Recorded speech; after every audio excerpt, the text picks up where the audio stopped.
بسم اللہ الرحمن الرحیم۔ السلام علیکم ناظرین۔ گزرے زمانے میں خسرو ایران کا ایک بادشاہ تھا۔ اس کی عادت تھی کہ لباس تبدیل کر کے شہر کا گشت کرتا تاکہ رعایا کے اچھے برے حالات سے باخبر رہے۔ ایک روز حسب معمول اپنے وزیر کے ساتھ شہر کی گشت کے لیے نکلا۔ ایک چھوٹی سی گلی میں مکان کو دیکھنے لگا کہ غریب کسی طرح اپنا گزر بسر کرتے تھے۔ انہی مکانوں میں عورتوں کے بولنے کی آوازیں آ رہی تھی۔ بادشاہ باتیں سننے کے لیے ٹھہر گیا۔ دروازے سے جھانک کر دیکھا تو 3 نوجوان عورتیں چرخہ کاٹ رہی ہیں۔ ان میں سے بڑی بولی، اگر میرا بس چلے تو میں نان بھائی سے بیاہ کر لوں اور مشقت کی زندگی سے نجات پا لوں۔ منجلی بولی، میں بادشاہ کی باورچی سے نکاح کر لوں، عمدہ کھانے روز روز کھانے کو ملے۔ چھوٹی بہن نے کہا، تم لوگ خیالی پلاؤ بنا رہی ہو، میں بھی بادشاہ سے بیاہ کر لوں، سارا ملک مجھے ملکہ کہے۔ پھر وہ ہنس پڑی۔ بادشاہ نے وزیر کو کہا، اس گھر کو پہچان لو اور صبح ان 3 عورتوں کو دربار میں حاضر کرنا۔ اس کے بعد بادشاہ گشت کر کے آرام کرنے چلا گیا۔ دوسرے روز وہ 3 بہنیں دربار میں پیش کی گئی۔ بادشاہ نے رات کا قصہ پوچھا تو وہ ڈر گئی۔ بادشاہ نے کہا، خوف کی کوئی ضرورت نہیں، جو بات تھی وہ بیان کرو۔ مجبوراً ان 3 بہنوں نے رات والی بات بادشاہ کے سامنے دہرا دی۔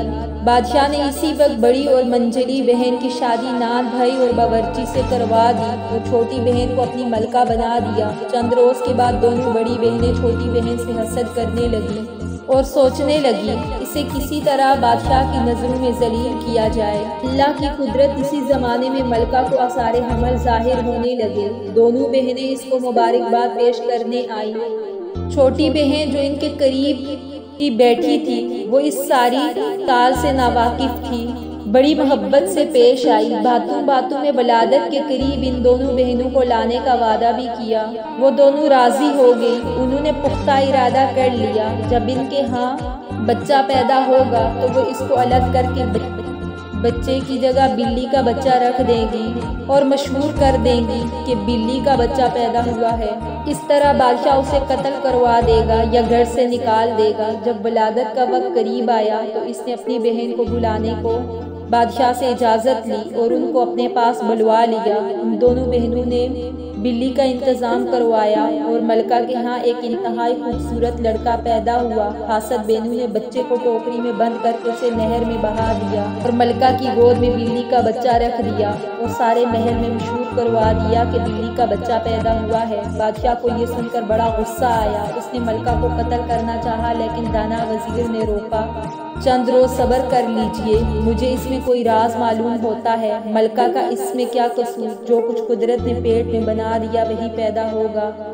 ٹوکری نہر میں بہتی چلی جا رہی تھی کہ بادشاہ کے مالی کی نظر اس پر پڑی۔ اس نے نکال کر دیکھا تو اس میں ایک بچہ تھا۔ مالی کی کوئی اولاد نہیں تھی۔ وہ خوشی خوشی اپنے گھر آیا اور وہ بچہ بیوی کے حوالے کیا۔ مالی کی بیوی نے اپنے بچے کی طرح اسے پالنا شروع کر دیا۔ مالی نے اس کا ذکر کسی سے نہیں کیا۔ ممکن ہو کہ کوئی شاہی راز ہو۔ بچہ پلتا رہا یہاں تک 1 سال کا ہو گیا۔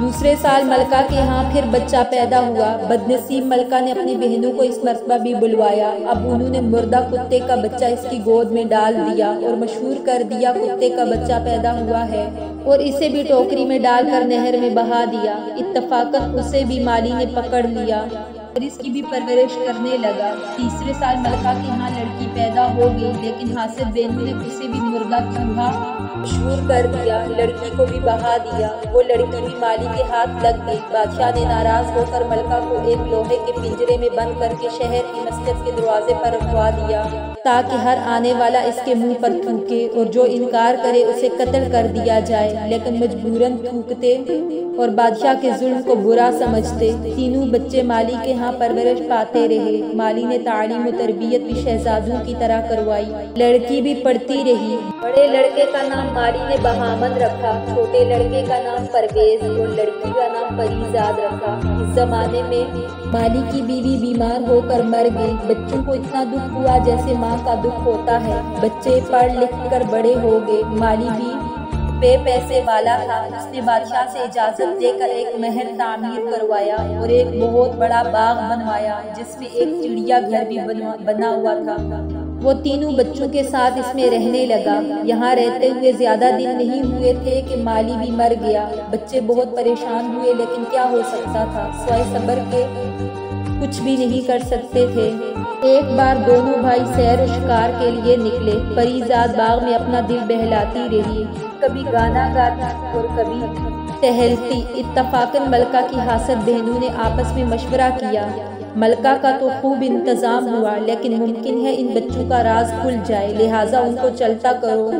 انہوں نے کٹنی کو بلوایا اور سارا ماجرا پیش کیا۔ وہ بولی، تم اطمینان رکھو، میں ایسا قدم اٹھاؤں گی کہ کسی کو کانوں کان خبر نہیں ہوگی۔ ایک دن دونوں بھائی شکار کو گئے، ان کے قریب آئی اور پری زاد سے نماز کی اجازت لے کر وضو کر کے نماز پڑھنے لگی۔ پری زاد اس سے متاثر ہوئی اور کھانا لیا۔ بااسرار باغ دکھانے کے لیے ساتھ لے گئی۔ کار کٹنی کہنے لگی، یوں تو یہاں ہر چیز موجود ہے، لیکن 3 چیزوں کی کمی ہے، اگر وہ مل جائیں تو پھر یہ باغ بے مثال ہو جائے گا۔ پری زاد نے پوچھا، لیکن کیا تم بتاؤ، وہ کون سی چیزیں ہیں؟ وہ کٹنی کہنے لگی، اس میں بولتی چڑیا، گاتا درخت، سنہرے چشمے کے پانی کی کمی ہے، اگر وہ بھی آ جائیں تو باغ جنت کا نمونہ پیش کرے گا۔ پری زاد نے کہا، یہ تینوں چیزیں کہاں سے ملتی ہیں؟ کٹنی نے کہا، یہاں سے 20 روز کی منزل پر ہندوستان کی سرحد پر جو پہلا آدمی ملے گا وہ راستہ بتا سکتا ہے۔ بڑھیا شوق کی آگ بھڑکا کر فوراً روٹی چکر ہو گئی۔ شام کو جب دونوں بھائی گھر واپس آئے تو بہن کو فکر مند پایا۔ وجہ پوچھی تو اس نے تمام کیفیت بیان کر دی۔ بہامن نے کہا، تم اتنا رنج کرتی ہو، میں جاتا ہوں، یہ چیزیں لے کر آؤں گا۔ اگلے روز بہامن سفر کے لیے تیار ہوا اور بہن کو ایک خنجر نکال کر دے دیا۔ جب تک یہ صاف ہے تو سمجھو کہ میں باخبریت ہوں، اگر یہ میلا ہو گیا تو سمجھ جانا میں مصیبت میں ہوں، اگر یہ خون آلود ہو جائے تو سمجھ جانا کہ میں اس دنیا میں نہیں رہا۔ اسی طرح بھائی بہن رخصت ہو کر اپنے راستے پر چل پڑا۔ جو خودی نے بتایا تھا، 21ویں روز سرحد ہندوستان پر پہنچا۔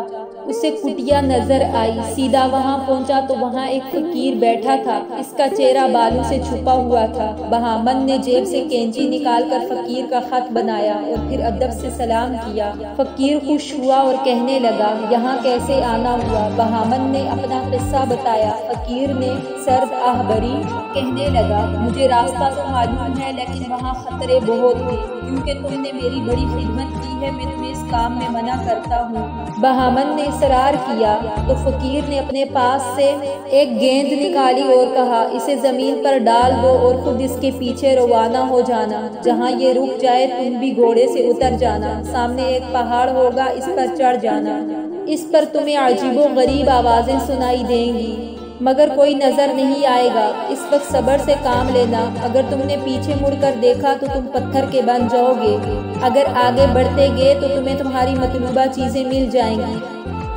تو اس لڑکے نے فقیر کا شکریہ ادا کیا اور گیند زمین پر ڈال کر اس کے پیچھے چل پڑا۔ گیند پہاڑ کے دامن پر ٹھہر گئی، وہ گھوڑے سے اترا اور پہاڑ پر چڑھنے لگا۔ ابھی چند ہی قدم چلا تھا کہ چاروں طرف سے شور کی آوازیں آنے لگی، گالیوں کی آوازیں آنے لگی۔ سب کچھ سنتا رہا اور آگے بڑھتا رہا۔ مزید اوپر پہنچا تو گالیوں کی آوازیں مزید بلند ہو گئی۔ گالیاں سن کر اس کا خون کھول اٹھا اور تلوار نکال کر پلٹا، وہاں کچھ بھی نہ تھا، لیکن وہ خود پتھر کا بن گیا۔ پری زاد روز خنجر اٹھا کر دیکھتی اور دعا کرتی۔ ایک دن اس کی طبیعت اداس تھی، اس نے خنجر اٹھا کر دیکھا تو وہ چمک رہا تھا۔ شام ہو گئی لیکن اس کی پریشانی میں کمی نہ ہوئی۔ اس کے بھائی پرویز نے کہا، خنجر لاؤ۔ جب اس نے خنجر دیکھا تو وہ بالکل سیاہ ہو چکا تھا۔ یہ دیکھ کر وہ دونوں پریشان ہو گئے۔ پرویز بڑا پریشان ہوا اور پری زاد سے کہا، میں بھائی کی تلاش میں جا رہا ہوں، پر یہ بات کسی سے ذکر نہ کرنا۔ وہ بولی، میں بالکل اکیلی ہوں اور میں اکیلی کیسے رہوں گی؟ وہ بولا، میں تمہیں خدا کے سپرد کر کے جا رہا ہوں، لیکن اگر بہاون کو اس حال میں چھوڑ دیا تو سوچو اس کا کیا حال ہوگا۔ اس کے بعد وہ دونوں گلے ملے اور رو پڑے۔ پرویز نے اپنے گلے سے موتیوں کی مالا نکال کر بہن کو دے دی اور کہا کہ جب تک یہ ٹھیک رہے تو سمجھ جانا میں ٹھیک ہوں، اور جب یہ موتی آپس میں جڑ جائیں تو میری موت کا دن ہوگا۔ پری زاد نے وہ ہار لے لیا اور اپنے گلے میں ڈال لیا اور کہا کہ جاؤ، تمہیں خدا کے سپرد کرتی ہوں۔ پرویز 20 روز تک سفر کرتا رہا اور 21ویں دن اسی فقیر کی کٹیا تک پہنچا۔ وہی باتیں دہرائی۔ فقیر نے سمجھایا، بیٹا تم اپنی جان خطرے میں ڈالتے ہو، چند روز پہلے تمہاری ہی شکل کا نوجوان گیا تھا مگر واپس نہیں آیا، شاید پتھر کا ہو گیا۔ پرویز نے کہا وہ میرا بھائی ہے، میں اپنی جان دے دوں گا یا انتقام لے لوں گا۔ فقیر نے جب دیکھا یہ بات نہیں مانتا تو گیند نکال کر دی اور کہا اسے زمین پر ڈال دو اور اس کے پیچھے چل پڑو۔ پرویز وہ گیند لے کر چلا گیا اور اس کے پیچھے چلتا رہا یہاں تک کہ وہ بھی اس پہاڑی تک پہنچ گیا اور اس کے ساتھ بھی وہی ہوا جو اس کے بڑے بھائی کے ساتھ ہوا تھا۔ وہ پتھر کا ہوا پریزاد کے گلے میں موجودہ مالا کی موتیاں آپس میں جڑ گئی، جس سے پریزاد سمجھ گئی کہ دوسرے بھائی پرویز پر بھی کوئی مصیبت آن پڑی ہے۔ پریزاد تمام دن بھائیوں کو یاد کرتی رہی اور روتی رہی۔ دوسرے دن مردانہ لباس پہن کر گھوڑے پر سوار ہوئی اور اللہ کا نام لیا، چلنا شروع کر دیا۔ 20ویں روز کسی فقیر کی جھونپڑی پر پہنچ گئی، یہی سوال کیا۔ فقیر نے کہا بیٹی مجھے معلوم ہے کہ تم لڑکا نہیں ہو، پھر اتنا بڑا ارادہ کیوں کیا؟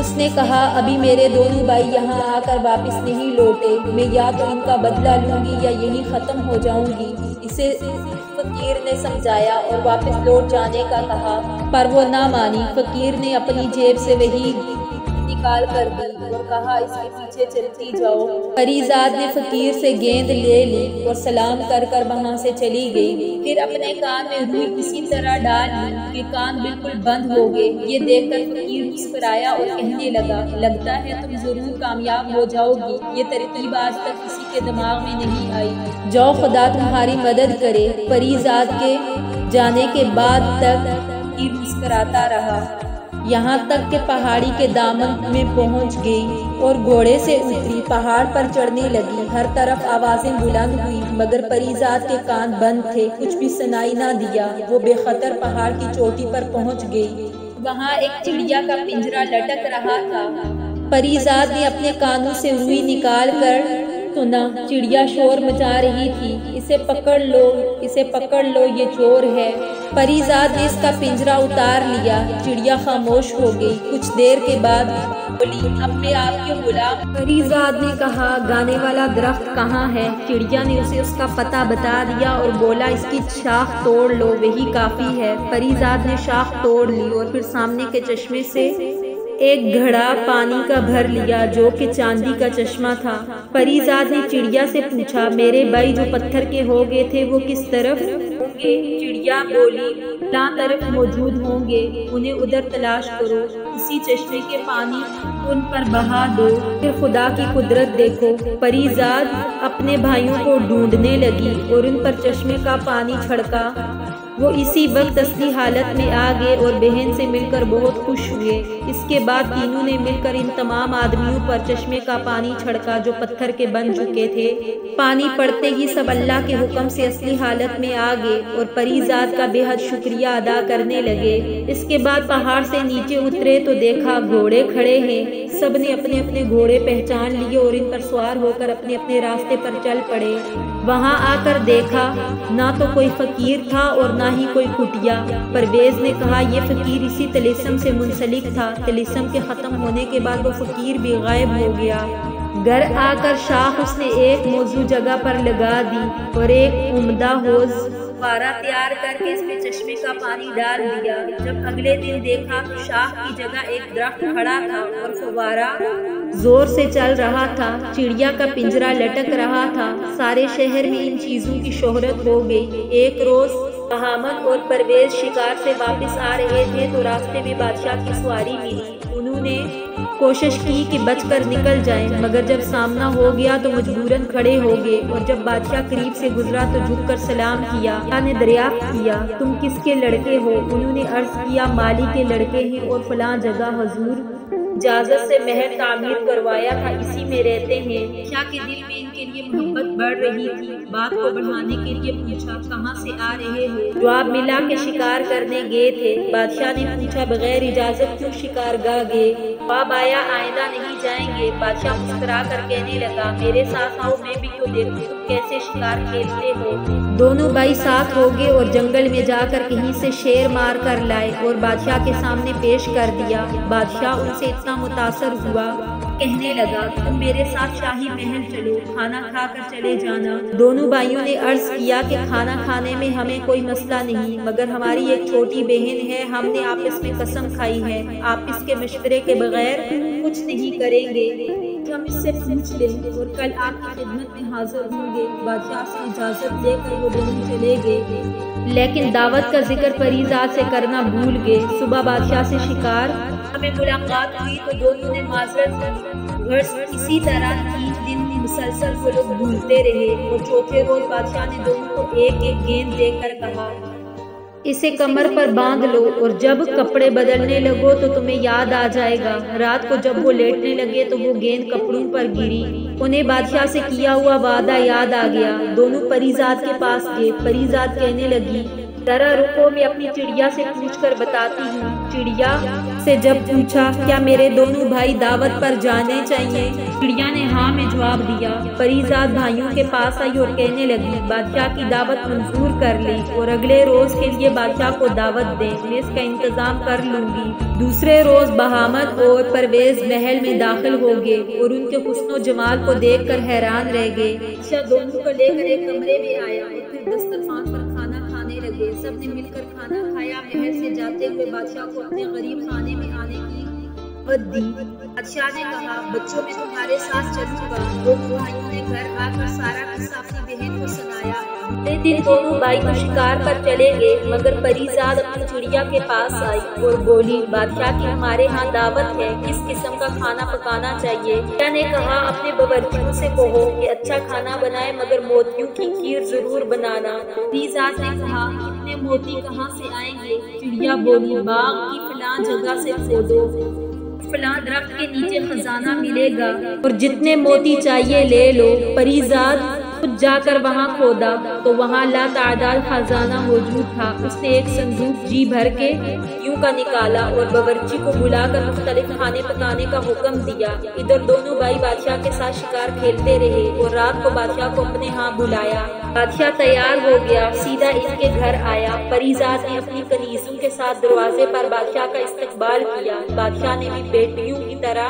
پریزاد کو پیار کیا اور پھر وہ تینوں بادشاہ کو اپنے باغ میں کھانے چلے گئے۔ بادشاہ جب کھانا کھانے لگا تو موتیوں کی کھیر دیکھ کر حیران رہ گیا۔ اس نے کہا یہ کیسی کھیر ہے؟ موتی بھی کھائے جاتے ہیں؟ بہاون اور پرویز خاموش ہو گئے۔ پریزاد بھی چڑیا کی طرف دیکھنے لگی۔